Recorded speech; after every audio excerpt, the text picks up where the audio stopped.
The National Coronavirus Command Council has decided to enforce a nationwide lockdown. Hi everybody, it's Leonard here. I've been pondering over making this video for a while now. As you are all aware that we are in the midst of a coronavirus pandemic. And here in South Africa, the number of infected individuals grow every day at an alarming rate. And this of course can be terrifying to many. But instead of panic and fear, it is important that maybe now more than ever, that we stay calm, that we stay safe, that we obey the laws and follow the rules. Overcoming this pandemic will require a collective effort, and I firmly believe that collectively we can and will overcome this. This pandemic has had a devastating effect on our economy. We were already experiencing a long period of slow growth. We were in a technical recession, and this was all before our lockdown. And to top it all off, we were also downgraded to junk status. This pandemic affects all of us, no matter your race, your color or your creed, no matter your background or your culture. It affects all of us. I think about those thousands of families without any food, without any income, many more that will never be able to return to a job that they once had because their job might not exist after all this. I think about many South Africans who were already facing huge challenges before this. Those living in informal settlements. We know that the most vulnerable will be hit the hardest. I think about the middle class. And here in South Africa, we have a very unique setup as far as the middle class is concerned. We know that it is very well documented that their percentage of income spent is higher than all the others. And they are the ones with a mortgage bond, with the car repayments, etc. I think about our students, our matriculants, the fear, the anxiety, the stress, the uncertainty that they must be feeling at this moment. And the fact that not many of them have a support structure that can help them, that can carry them through, that can support them during this very, very difficult time. I think about our youth. Statistically, youth make up about 40-50% of our population, which is debatable, but they are 100% our future, and it is so important for us to secure our future is to secure our youth today. What is their state of mind, their uncertainty, their anxiety, and all those other repercussions of the pandemic that we are facing and currently experiencing and living must have on their lives. Maybe now more than ever, it is time for us to come together in the spirit of Ubuntu and open up our hearts and open up our wallets towards our fellow countrymen, towards our fellow South African, to be more considerate, to be more compassionate. The old saying of united we stand and divided we will fall. No man is an island. No one is self-sufficient. We all rely on each other. And I believe that is how we can make a success of it. That is how we can overcome this pandemic that we are currently facing. I am no politician. I'm not an economist either. I am no magician. I wish I was. I wish I had a magic wand that I can just wave and make all our problems and our challenges and our issues disappear. But I don't. But this reminds me of a movie that I watched, and I'm sure many of you know it. There was one scene in the movie with Liam Neeson, Taken 1, where he was on the phone. He was on a phone call with, I think it was Marco of Tropeo. I don't know, you might know it better than me. But the conversation went like this. It was basically a monologue. He told this Marco guy, he said, I don't know who you are. I don't know what you want. If it's ransom that you are after, I don't have money. But what I do have is a particular set of skills that I have acquired over a long period of time. Now that is a big turn for me to take just to get to the point. And I thought I'd make this video for you and give you 4 simple guidelines that you can apply to stay positive, to stay calm and get you through this time. Number 1, reconnect with yourself. Reconnect with your dreams, your aspirations, with your goals. Our lives have become so busy, but it's different now. We have time. You have time to reboot. You have time to reset. You have time to recalibrate. You have time to pause. use it. My advice to you is to explore inwards, to rediscover yourself. It is a liberating feeling. It is very rewarding. We are all different. Some people will do it through music. Others will do it through movement or dance. Others will do it through reading. Whatever tickles your fancy. It doesn't have to cost money. It's free and it's available to all of us. You see, I love Motown music. And there's a song written by Ron Miller and Kenneth Hirsch, originally released in 1977. But personally, I like the Temptations version of their reunion album released in 1982. Well, that's a mouthful. The point is, it is a song called I've Never Been to Me. The narrator alludes to various hedonistic episodes in her life, concluding that while she's been to paradise, she has ultimately failed to find self-fulfillment, expressing this with the line, I've never been to me. You see, this analogy is powerful.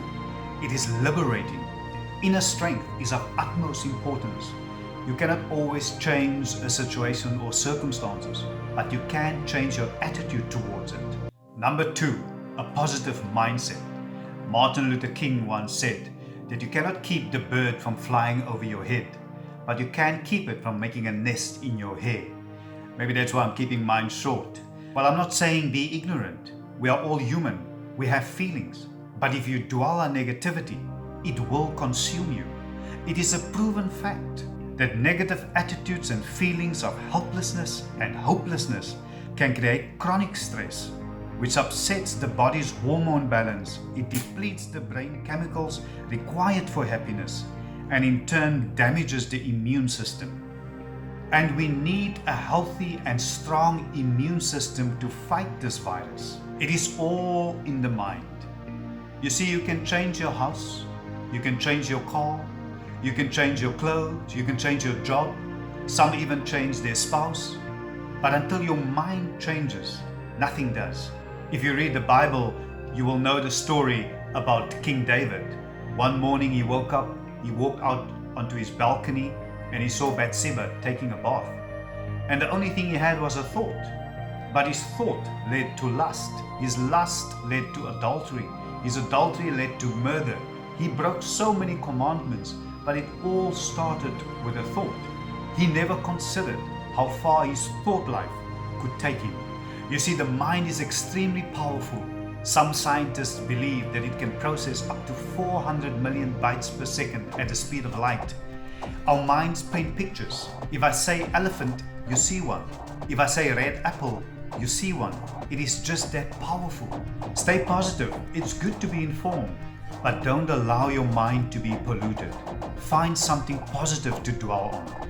And if nothing else, at least subscribe to this channel, and we will do our bit to make you feel better and be more positive. Number 3, learn something new. Lockdown, if nothing else, has given us time to spend with our families.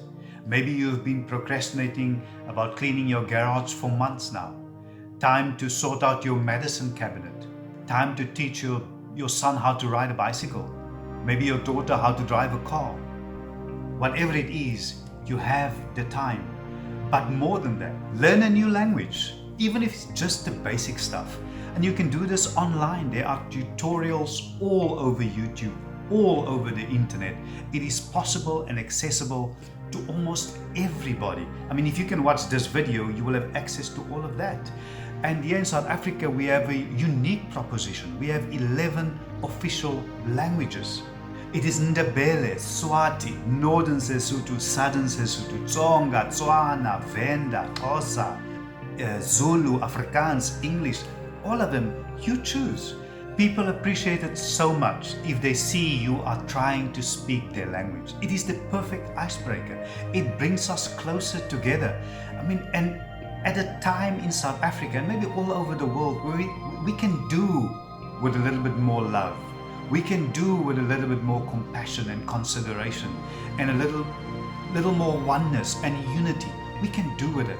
So maybe that's the first thing you should do is try to speak and learn an additional language. Start an exercise routine. Learn how to bake a cake. Learn how to cook. Learn how to fold your washing. And while you're at it, don't put the ones back that you haven't worn for months and sometimes years, because firstly they won't fit, and secondly you're not going to wear it. Give it to somebody that will appreciate it. Learn how to edit YouTube videos, or start a YouTube channel like I did. You can do it. If history is anything to go by, when Shakespeare was in quarantine as the plague swept through London, many academics believe that he used that time to write some of his famous plays, including King Lear, Macbeth, Antony and Cleopatra.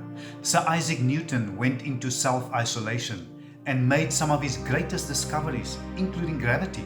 The world was in lockdown during the summer of 1816 when Mary Shelley began writing a book for a ghost story competition. I'm of course referring to Frankenstein.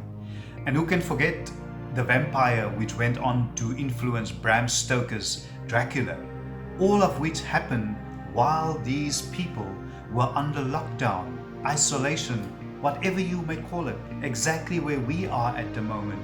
I didn't even mention Vincent van Gogh. I didn't even mention Michelangelo, who made some of their greatest discovery and completed some of their greatest work during either lockdown or isolation.